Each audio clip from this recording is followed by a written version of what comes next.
Have you ever been trapped? Completely cornered, no way out. The walls closing in and the path behind you already blocked. Now imagine you are not alone. Imagine you are leading millions. You are responsible for every breath they take, every step they stumble. You are in the middle of a vast, unforgiving wilderness. You are standing at the edge of the world, and you are waiting for the end to arrive. Listen, it starts as a low hum, a vibration that travels through the soles of your feet before you can even see them. Then the rumble begins as the sound of iron wheels tearing at the dry, cracked earth, thousands of them, a thunderous, relentless grinding that swallows the wind. You can hear the horses, their hooves hammering the ground like 1,000 falling stones. You can hear the jingle of harness metal, the sharp, metallic clatter of spears being readied, and the guttural shouts of men who have forgotten mercy. It is not just a sound. It is a physical weight. It presses against your chest, squeezing the air from your lungs. It is the sound of a closing trap, a mechanical, unstoppable force that knows your name and is coming to claim it. Behind you, the horizon is no longer empty. There's a wall of dust rising higher with every passing second, and within that cloud, the iron is screaming. But before the dust, there was the dawn. 4 centuries, 400 years of iron fists and back-breaking labor under the sun of Egypt. Then the chains fell. The gates swung wide. First time they breathed air that did not taste of ash. Imagine the first mile, the first step taken without a master watching. They walked out of the cities, leaving behind the only life they had ever known. Their hearts were not just beating, they were soaring. It was a fragile, trembling hope, like a flame lit in a gale, but it burned bright. Every mile they covered was a testament to a liberty they had never dared to dream of. They were no longer property. They were a people. They marched through the wilderness, the desert sun high above, and for a brief golden window of time, the weight of the past seemed to lift. They were free. They were moving toward a horizon that belonged only to them. That hope was their only compass, and for those few days, it was enough. But the desert is a cruel teacher. It does not care for the songs of the liberated. The march was not a parade. It was a slow, grinding crawl through a furnace. The sun became a physical weight, pressing down on their shoulders, turning the sand into a shimmering, blinding mirror. Every step was a victory, yet every step demanded a price. The ground was uneven, littered with sharp stones that bit through the soles of their feet. Their throats burned with a thirst that no amount of water could truly quench. The air itself grew heavy, thick with the heat radiating off the dunes. They moved in a long, winding line, a river of people carving a path through the silence of the wilderness. Children stumbled, their small legs weary, and the elders leaned heavily on their staves. The initial joy of the Exodus began to fray at the edges, replaced by the raw, biting reality of survival. They kept walking, their eyes fixed on the horizon, but the heat was a wall they had to break through, one agonizing, dust-choked step at a time. But then, the rhythm broke. It did not fade, it shattered. The front of the column stopped. Not a slow halt, but a sudden, jarring freeze. People behind them, still pushing forward with their heads down against the glare, bumped into those ahead. A ripple of confusion surged through the crowd, a wave of bodies pressing into one another.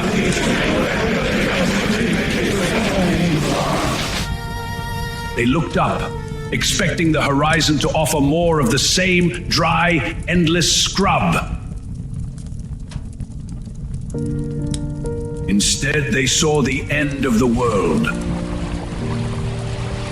Before them lay the Red Sea.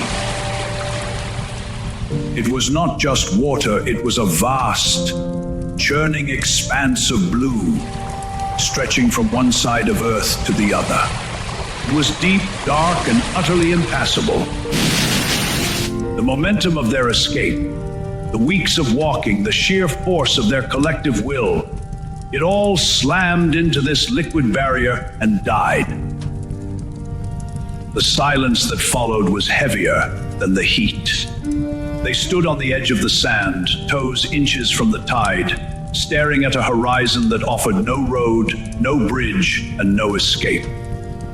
But the desert had one more secret to tell them. Gah!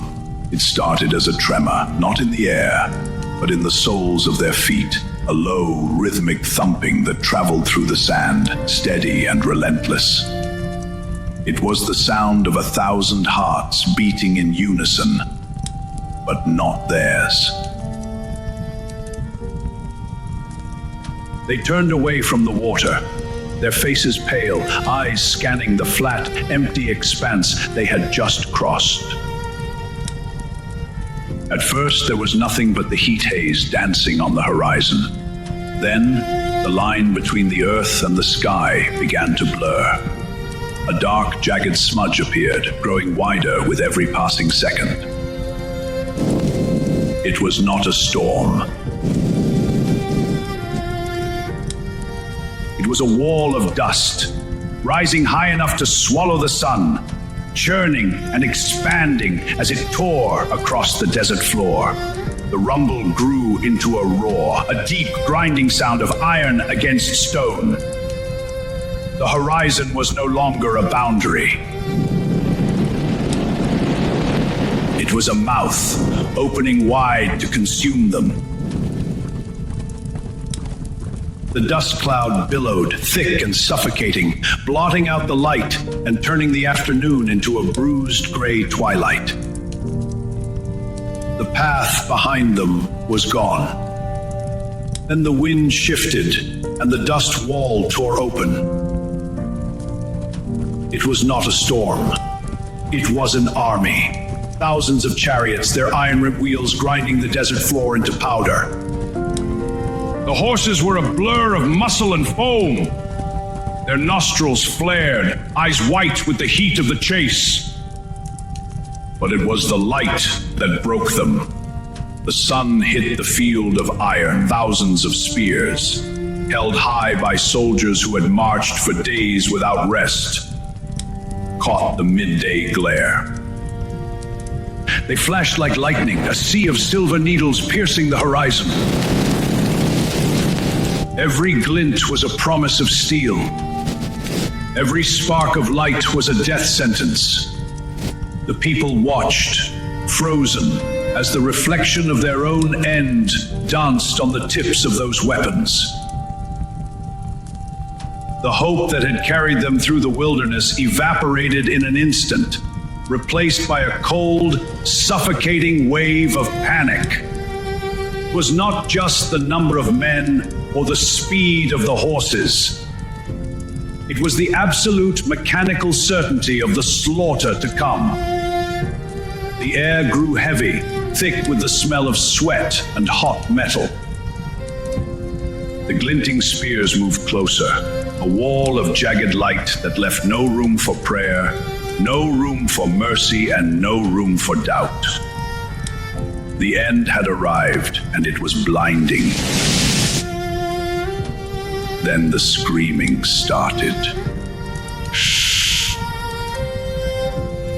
It was not a sound of battle, but of breaking. The collective hope of a nation shattered against the reality of the desert, and the shards cut deep. The people stopped looking at the horizon and started looking at Moses. Their eyes were no longer wide with wonder. They were narrow, burning with a sudden toxic resentment. They surged forward, surrounding him, their voices rising in a jagged, dissonant chorus of blame. They did not ask for a plan. They demanded an explanation for their own graves.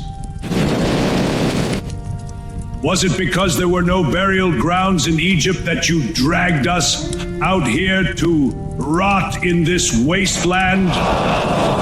The question hung in the air, cold and final. Their faith, once a steady flame, had been snuffed out by the shadow of the chariots. They pointed fingers, their faces twisted, their accusations raining down on their leader like stones. Every word was a rejection of the journey, a bitter indictment of the path they had walked. They were no longer a people united by a promise. They were a mob, cornered and frantic.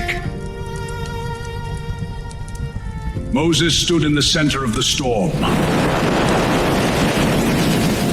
He heard the accusations, the sharp, jagged words tearing at his resolve. But he did not answer.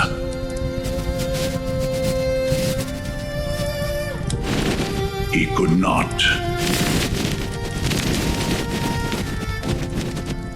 The same cold, suffocating weight that gripped the people had hollowed him out from the inside.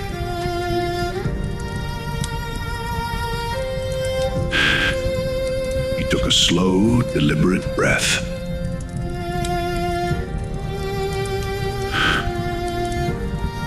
He backed away, step by step, until the noise of the crowd became a dull, distant roar.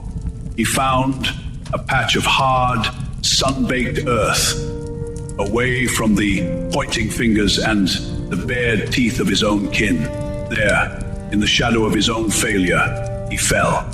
His knees hit the ground with a dull thud, the impact jarring his frame. He did not look up. He pressed his palms into the grit, his knuckles white, and he let the terror finally take hold. He was not a leader in that moment. He was a man staring into the void of his own inadequacy. He looked toward the sky, his throat tight, and he cried out, "Oh God, what are we to do?" The answer did not come as a whisper. It arrived like a physical force, a resonant vibration that seemed to bypass the ears and strike directly at the marrow. "Why are you crying out to me?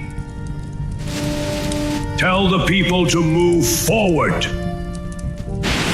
Move forward? Into the churning, impassable deep? It was a command that defied every instinct of survival. It was a death sentence disguised as a solution. Moses remained on his knees, the grit of the desert floor biting into his skin. He looked up, his eyes searching the empty sky, his mind reeling. command made no sense. If to earth contradiction, to in the water, to the wall of water standing between them and safety. He felt the weight of the sea, then back at the dust, his breath hitching in his throat. The voice had been clear, undeniable, and utterly terrifying. He stood slowly, his legs trembling, his heart hammering against his ribs like a trapped bird. He was no longer just a man in the desert. He was a man standing on the razor's edge. Moses did not run. He did not argue. He simply stood, his feet planted firmly in the shifting sand. He looked at the people, their faces masks of raw, unadulterated terror. He looked back at the horizon, where the dust cloud had thickened into a wall of iron and fury. The chariots were closer now, the rhythmic pounding of hooves vibrating through the soles of his feet.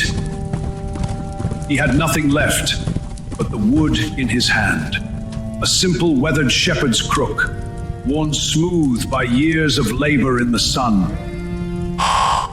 Moses took a breath, his chest expanding against the crushing weight of the moment. He did not look at the sea, nor at the enemy. He looked up.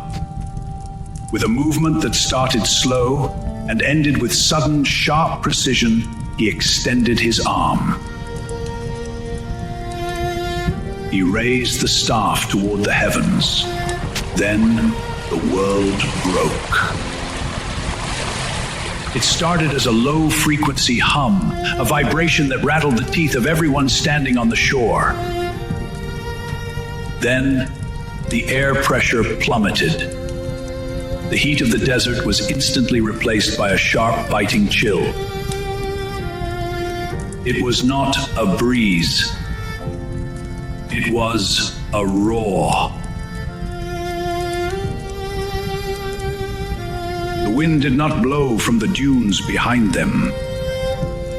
It surged from the heart of the sea. It hit the shore with the force of a physical blow, tearing at the sand and whipping hair across faces. People staggered, clutching their neighbors to stay upright. The wind was relentless, a howling, invisible torrent that seemed to possess a weight of its own. It pushed against the water, driving the surface into a frenzy of white foam and spray. The crowd on the beach fell silent, their earlier cries swallowed by the power of the gale.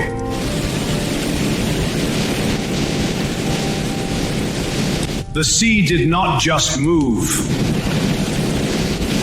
it tore. A sound erupted from the depths. A deep tectonic grinding of stone against stone that vibrated through the very marrow of the people watching. The surface of the water, previously a chaotic wall of foam, began to buckle. It pulled back, not like a tide, but like a curtain being ripped from its hooks. The water surged upward, defying gravity, stacking into towering, translucent walls that shimmered with the trapped light of the sun. The center of the sea groaned. As the water retreated, the floor of the deep was exposed for the first time in history. It was not mud. It was firm, packed sand, littered with ancient, bleached rocks and the tangled remains of long-forgotten shipwrecks. The walls of water pulsed, yet they held. Imagine standing there, not on a beach, but at the threshold of a world turned sideways. The water did not just stand. It towered. To the left and right, the sea rose in translucent, shifting pillars that stretched upward until they vanished into the spray. They were not static. They pulsed, the deep blue of the abyss churning within the walls, visible through the liquid glass. It was a sight that defied every human instinct of safety. The crowd did not move. They could not. A collective gasp rippled through the thousands, a sound of pure, unadulterated wonder that cut through the low roar of the wind. They stood between two mountains of water, the weight of the entire sea held back by an invisible, relentless force. The air between the walls felt thin, charged with a static electricity that made the hair on their arms stand up. They stared, necks craned, eyes wide, unable to reconcile the dry ground beneath their feet with the crushing depth looming inches away.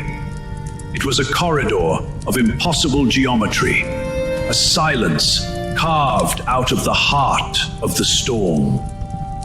That heartbeat, the fear of the army behind them, vanished, replaced entirely by the crushing, magnificent reality of the path ahead. Then the light changed.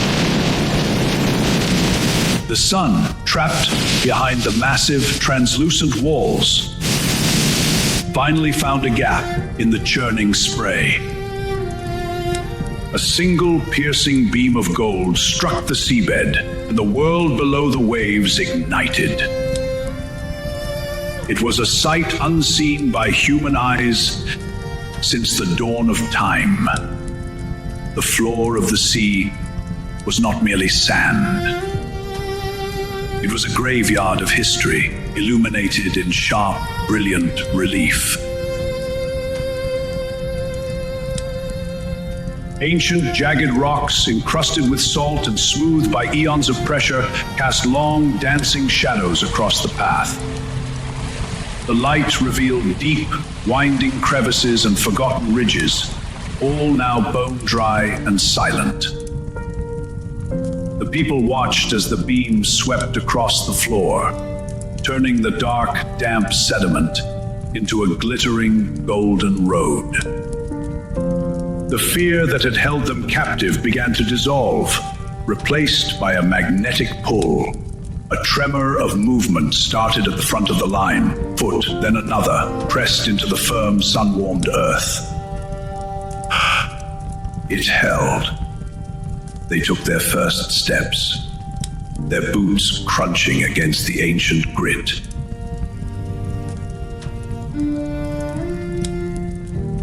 They were no longer standing at the edge of a miracle. They were walking into it. The hesitation vanished the moment the first rumble of iron wheels vibrated through the seabed. It was a low, grinding sound, the unmistakable rhythm of the army closing the distance. The awe that had held the people frozen was suddenly eclipsed by the raw, primal instinct to survive. A ripple of movement turned into a surge. Thousands of feet hammered against the ancient, salt-crusted floor, a rhythmic thudding that echoed against the towering walls of water. They moved not as individuals, but as a single desperate tide. Then, they pushed forward, shoulders brushing, breath coming in ragged, shallow gasps. This nave, the path, once a silent corridor of wonder, became a frantic artery of escape. They scrambled over jagged ridges and navigated the uneven, sun-bleached rock with a frantic, singular purpose. Behind them, the dust cloud grew. But ahead, the path remained open, a dry, golden vein cutting through the heart of the abyss. Every step was a defiance of the inevitable. They did not look back. They could not. They poured into the gap, a relentless, moving wall of humanity, turning their certain death into a desperate, miraculous flight. The sea, which had been an impassable barrier, was now their only sanctuary. They ran, they stumbled, they pushed, and they kept moving, driven by the thunder of the enemy and the impossible, beckoning light of the path ahead. He let the memory of the rushing water and the pounding feet fade into the quiet of the room. He did not speak of the chariots or the crashing waves.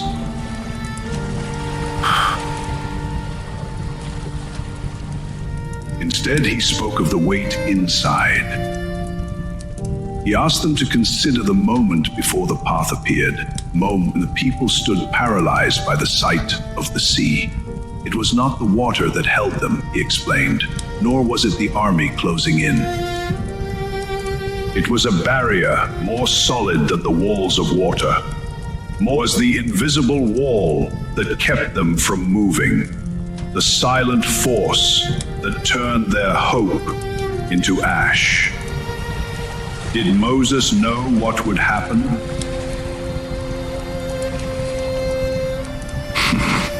He had no idea, my boy. He stood there with the sea churning before him and the army screaming behind him, and he had no map, no plan, and no guarantee of survival. He did not move because he saw the path. He moved because he trusted the one who did. The moment Moses raised his staff was not a gesture of command. It was a total surrender. It was the physical act of letting go of his own logic. He had to stand in the face of the impossible and choose to believe that the instruction to move forward was not a death sentence, but a bridge. There was no calculation, no tactical foresight, only the raw, unyielding weight of blind faith. He placed his trust in a power that existed beyond his understanding, and in that singular moment of surrender, the impossible became inevitable. The miracle was not born from Moses' knowledge, but from his willingness to walk into the dark. Sometimes the path is not given until the foot is already midair.